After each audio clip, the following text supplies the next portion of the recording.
Hello and welcome to another Forged in Iron video. Thanks for stopping by. On this episode, I'm going to be working on a large level Damascus billet for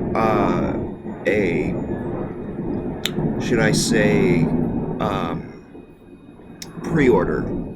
I've had somebody ask me to make them a couple knives, so I figured I'd make the Damascus and make some backstock for future projects. So we're going to work on that today. Hope you guys enjoy. Let's get right into the video. Let's not dawdle any longer. So I just realized something about this billet. My forge is not physically big enough to fit this in it.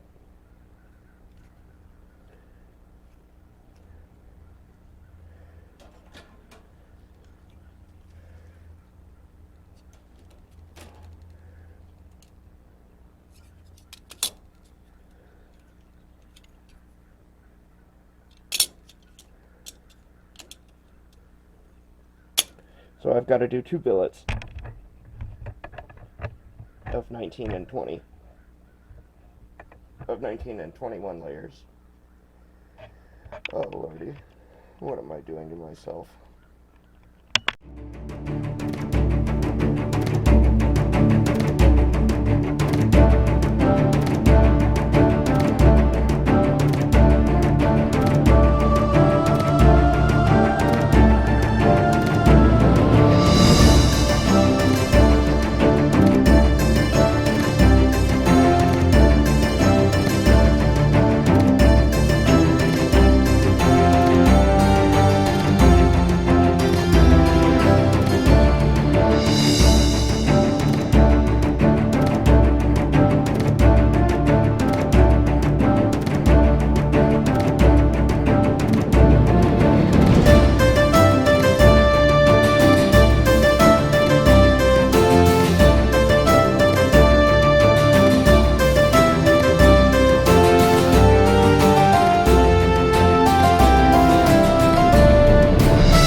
Well, guys, it looks like I'm gonna have to do this video in 2 parts, or maybe more. At this point in time, I'm waiting on the parts to arrive. Once they do, I will end up having to do a modifying a forging press part 3. So, look forward to that. Um, as of right now, this is where I'm, forced to wait. So stay tuned for the next one. I will release a part 2 once I get the press up and running again and can start working on this billet again. Something I did not mention is I'm going to take it to the Crucible and have them break it down to a point where I can go to restack it and go from there. So thank you for watching. Stay tuned for the next one. Like, comment, share, subscribe. Do any of these. They help the channel. And I will see you guys on the next one. Keep forging.